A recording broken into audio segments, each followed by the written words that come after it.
राम का जन्म मंत्रीगणों तथा सेवकों ने महाराज की आज्ञानुसार श्यामकर्ण घोड़ा चतुरंगिनी सेना के साथ छुड़वा दिया। महाराज दशरथ ने देश देशांतर के मनस्वी, तपस्वी, विद्वान ऋषि मुनियों तथा वेदविज्ञ प्रकांत पंडितों को यज्ञ संपन्न कराने के लिए बुलावा भेज दिया। निश्चित समय आने पर समस्त अभ्यागतों के साथ महाराज दशरथ अपने गुरु वशिष्ठ जी तथा अपने परम मित्र अन्य देश के अधिपति लोकपाल के जामाता ऋग ऋषि को लेकर यज्ञ मंडप में पधारे। इस प्रकार महान यज्ञ का विधिवत शुभारंभ किया गया।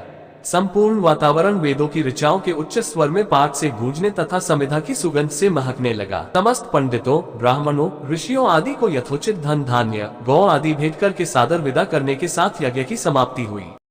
राजा दशरथ ने यज्ञ के प्रसाद चरा को अपने महल में ले जाकर अपनी तीनों रानियों में वितरित कर दिया। प्रसाद ग्रहण करने के परिणाम स्वरूप परमपिता परमात्मा की कृपा से तीनों रानियों ने गर्भ धारण किया। जब चैत्र मास के शुक्ल पक्ष की नवमी तिथि को पुनर्वसु नक्षत्र में सूर्य, मंगल, शनि, बृहस्पति तथा शुक्र अपने अपने उच्च स्थानों में विराजमान थे।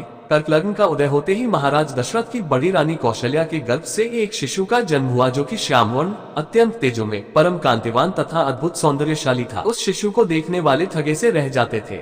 इसके पश्चात शुभ नक्षत्रों और शुभ घड़ी में महारानी कैकेयी के एक तथा तीसरी रानी सुमित्रा के 2 तेजस्वी पुत्रों का जन्म हुआ। संपूर्ण राज्य में आनंद मनाया जाने लगा। महाराज के 4 पुत्रों के जन्म के उल्लास में गंधर्व गान करने लगे और अप्सराएं नृत्य करने लगी। देवता अपने विमानों में बैठकर पुष्प वर्षा करने लगे। महाराज ने उन्मुक्त हस्त से राजद्वार पर आए हुए भाट, चारण तथा आशीर्वाद देने वाले ब्राह्मणों और याचकों को दान दक्षिणा दी। पुरस्कार में प्रजाजनों को धन धान्य तथा दरबारियों को रत्न, आभूषण तथा उपाधियां प्रदान किया गया।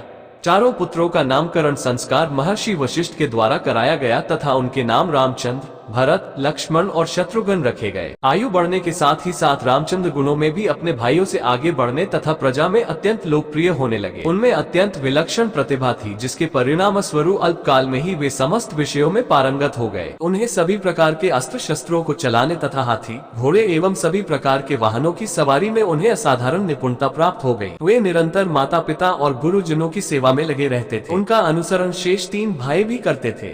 गुरुजनों के प्रति जितनी श्रद्धा भक्ति इन चारों भाइयों में थी, उतना ही उनमें परस्पर प्रेम और सौहार्द भी था। महाराज दशरथ का हृदय अपने चारों पुत्रों को देखकर गर्व और आनंद से भर उठता था।